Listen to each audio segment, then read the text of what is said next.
मंडळी, मुलांना अजून मोबाईल द्या. लहान लहान लेकरांना तुमच्या मोबाईल द्या. भरपूर आया आपल्याकडे अशा असतात, त्यांना त्यांच्या मुलाला मोबाईल दिला की त्याचं पोरगं पोटभर जेवतं आणि पोटभर जेवलं की आईला बघून बरं वाटतं. मग ती आई दुसऱ्या वेळेला त्याच्या पोराच्या हातात मोबाईल देते, त्या पोराला चारायला जेवण घालते आणि जेवलं लेकराने ढेकर दिली, पुन्हा आईला त्या बरं वाटतं. म्हणजे आई जगाचा पहिला गुरु आणि ही आईच त्या पोराच्या हातात मोबाईल देते आणि त्या पोराला मोबाईलचं व्यसन लावते. आणि हे प्रकरण इतकं मोठं होऊ शकतं. तुमची पोरं किती मोठ्या गुन्ह्यामध्ये सापडू शकतात, काय काय कांड करू शकतात, हे समजून घ्यायचं असेल तर मग हा व्हिडिओ पूर्ण बघा. लातूर आहे. लातूरमध्ये शहराच्या जवळ एक सरकारी शाळा आहे आणि या सरकारी शाळेमध्ये अनेक मुलं शिकतात. याच्यामध्ये 3रीचा वर्ग आहे.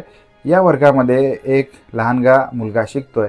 आता 3रीचा मुलगा म्हणजे साधारणपणे 7-8 वर्षाचं वय असणार आणि इतक्या लहान वयामध्ये या मुलाने एक पराक्रम केला आहे आणि हा पराक्रम इतका भयानक आहे, इतका मोठा आहे की तुम्ही विचार करू शकत नाही.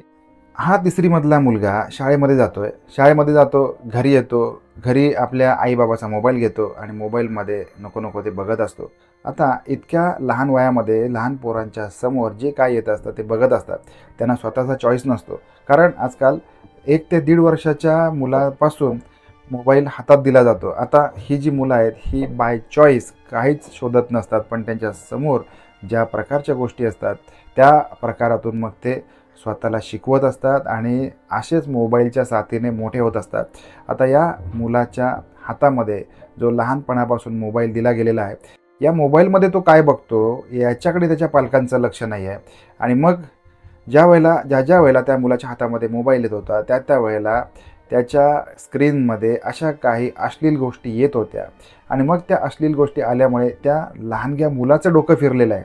आता हे त्याच्या मोबाईलमध्ये कुठून आलं किंवा त्याच्या आईबापाच्या मोबाईलमध्ये या अश्लील गोष्टी कुठून आल्या, याला खरं तर ते आईबापच कारणीभूत आहेत. कारण ज्या वेळेला तुम्ही आईबाप म्हणून या सगळ्या गोष्टी मोबाईलमध्ये सर्च करत असता आणि मोबाईल हे देखील एक मशीन आहे, हे सर्च इंजिन आहे.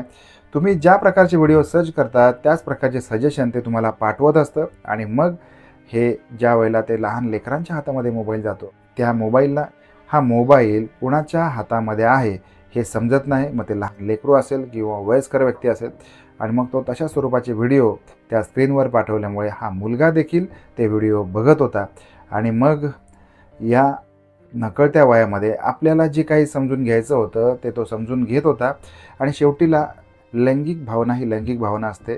आणि मग हे सगळं आता तो बघत असल्यामुळे मग आता करायचं काय, या भावनेचा निचरा कसा करायचा, तर वर्गामध्ये जाऊन त्याने आपल्याच वर्गमित्रासोबत अनैसर्गिकपणे काहीतरी केलेलं आहे. या मुलाच्या सगळ्या गोष्टी, त्याने केलेलं कृत्य, त्याचबरोबर त्याचं नाव, त्याच्या शाळेचं नाव, या सगळ्या गोष्टी जरी सत्य घटना असली तरी देखील त्याच्या प्रायव्हसीसाठी सांगितल्या जात नाहीत. पण ही सत्य घटना आहे आणि या सत्य घटनेमधून आपल्याला हे शिकायचं की लहान मुलांवरती या मोबाईलचे किंवा अश्लील व्हिडिओचे काय परिणाम होत असतील. कारण ज्या वेळेला ही गोष्ट लक्षात आलेली आहे, त्यांच्या शिक्षकांच्या लक्षात आलेली आहे, त्यावेळेला मग त्या शिक्षकांनी या मुलाला आपल्या समोर उभं केलं आहे आणि मग त्याला जाब विचारला की हे तू का केलं, कसं केलं, कुठून शिकला. तर त्या निरागस भाबड्या आणि मोबाईलमध्ये बघून ट्रेंड झालेल्या त्या मुलाने शिक्षकांना उत्तर दिलं की हे सगळं काही मी मोबाईलमध्ये बघून केलं. आणि मग इतक्या लहान मुलाची लैंगिक भावना उद्दीपन कसं होऊ शकतं, हा शिक्षकांसमोर पडलेला प्रश्न होता. आपल्याच एका वर्गमित्रासोबत त्याने लैंगिक चाळे केलेले होते आणि अनैसर्गिक चाळे केलेले होते. कारण ज्या वेळेला तुम्हाला एखादी लैंगिक भावना व्यक्त करायची असते त्यावेळेला काही गोष्टी असतात, काही नियम असतात, पण या इतक्या लहान वयामध्ये अनैसर्गिकपणे काही करण्याचं ज्ञान या मुलाकडून कुठून आलं असेल, तर हे मोबाईलमधून आलेलं होतं. आता थोडंसं समजून घेऊया की मोबाईल जे आपण मुलांना देतो याचे काय फायदे आहेत, काय तोटे आहेत. लहान मुलांना असं म्हणतात की शैतान असतात, लहान मुलं मस्ती करतात, दंगामस्ती करतात आणि हे त्यांना त्यांच्या वयाला शोभणाऱ्या गोष्टी असतात. पण जर का मोबाईलमध्ये अडकलेली मुलं ही त्यांचं खेळणं विसरतात, त्याचबरोबर त्यांची एकाग्रता भंग होते. जेवताना मोबाईल दिला तर ते काय खातात, चव काय असते, किती खातात, या गोष्टीचं भान त्यांना राहत नाही. तर मग आता मोबाईलचा वापर करताना किंवा लहान मुलांकडे मोबाईल देताना काय काळजी घेतली पाहिजे हे देखील बघणं आत्ताच्या काळात गरजेचं आहे. तर सगळ्यात महत्त्वाचं, मोबाईल देताना हा टाईम बाउंड असला पाहिजे. तुमची मुलं किती वेळ मोबाईल घेतात, त्याचबरोबर स्क्रीनवरती काय बघतात याची देखरेख आपण केली पाहिजे.